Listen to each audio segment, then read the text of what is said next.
महिला एकदिवसीय आंतरराष्ट्रीय सामन्यांमध्ये 7000 धावांचा टप्पा ओलांडणारी एकमेव महिला क्रिकेटपटू, जिला लेडी तेंडुलकर या टोपण नावाने ओळखले जाते. तसेच अर्जुन पुरस्कार, खेलरत्न पुरस्कार यासारख्या पुरस्काराने सन्मानित असणाऱ्या भारताच्या माजी कर्णधार मिताली राज.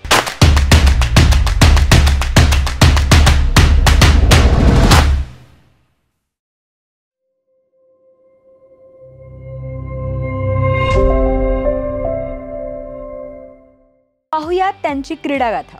मिताली राज यांचा जन्म 3 डिसेंबर 1982 साली राजस्थानमधील जोधपूर येथील एका तमिळ कुटुंबात झाला. त्यांचे वडील भारतीय हवाई दलात वॉरंट अधिकारी होते. सिकंदराबादमधील Keyes high school for girls and Kasturba junior कॉलेजमध्ये त्या शिक्षण घेत होत्या. त्यावेळेस त्यांचा मोठा भाऊ क्रिकेट खेळत होता. त्यानंतर त्यांच्या वडिलांनी त्यांना क्रिकेट खेळायला प्रोत्साहित केलं. नंतर मिताली राज आणि त्यांचा भाऊ हे दोघे क्रिकेट प्रॅक्टिससाठी जायचे आणि मिताली त्यावेळेस अवघ्या 10 वर्षांच्या होत्या. राज यांच्या चांगल्या कामगिरीने त्यांना अवघ्या 13व्या वर्षीच भारतीय संघात स्थान देण्यात आलं, पण त्यांना प्लेइंग 11 मध्ये जागा मिळाली नाही.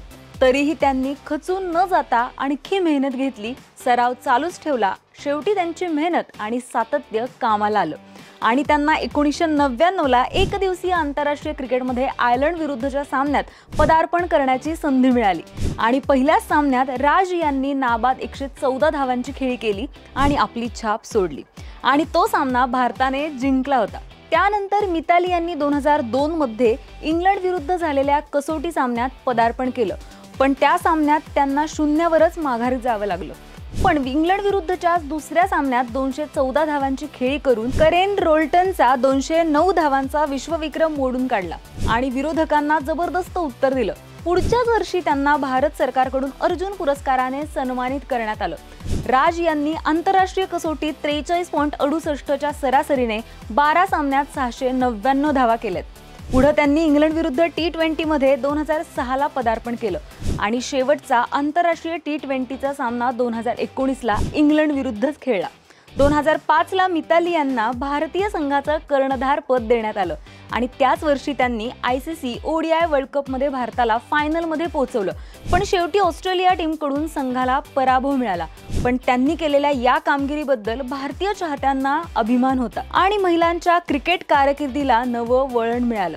लोक महिलांच्या क्रिकेटला पाहायला लागले. नंतर मिताली राज यांच्या कॅप्टन्सीमध्ये 2005-6, 2006-7, 2008 आणि 2012 ला असं 4 वेळा भारतीय संघाने आशिया कप जिंकलेत. पुढे 2009 आणि 2013 मध्ये ODI वर्ल्ड कप मध्ये भारताचा पराभव झाल्यामुळे मिताली यांच्या कॅप्टन्सीवर प्रश्नचिन्ह उपस्थित झाला. कर्णधार चेंज करा अशी चर्चा होऊ लागली, पण तरीही त्याच कर्णधार राहिल्या आणि 2017 ला त्यांनी भारतीय संघाला पुन्हा एकदा ICC ODI फायनलला पोहोचवलं, पण अंतिम सामन्यात इंग्लंडकडून त्यांना पराभव स्वीकारावा लागला. 2 दशकांहून अधिक काळ भारतीय क्रिकेटची सेवा केल्यानंतर मिताली राज यांनी 8 जून 2022 रोजी आंतरराष्ट्रीय क्रिकेटमधून निवृत्तीची घोषणा केली. सगळ्या फॉर्मॅटमध्ये 10,000 पेक्षा जास्त रन्स, 6 ODI वर्ल्ड कप खेळणारी खेळाडू आणि मिताली राज सारख्या क्रिकेटपटूंच्या दृढ निश्चयाने अनेकांना प्रेरणा दिली आहे. त्यांच्या प्रशंसनीय कामगिरीमुळे त्यांना लेडी सचिन या नावाने ओळखलं जाऊ लागलं.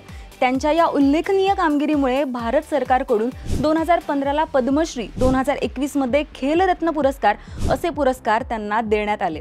आंतरराष्ट्रीय क्रिकेटच्या सर्व फॉर्मॅटमधून निवृत्ती घेतल्यानंतरही WPL म्हणजेच महिला प्रीमियर लीगमध्ये गुजरात जायंट्सच्या मार्गदर्शक म्हणून 2 हंगामात त्यांनी काम केलं. काही काळानंतर त्यांनी हे पद सोडलं आणि आंध्र क्रिकेट असोसिएशनमध्ये सल्लागाराची भूमिका स्वीकारली आणि त्यांच्या नवीन भूमिकेत त्या राज्याच्या क्रिकेट पायाभूत सुविधांना बळकटी देण्यासाठी तसेच त्यांनी तरुण प्रतिभा विकसित करण्यावर लक्ष केंद्रित केलं.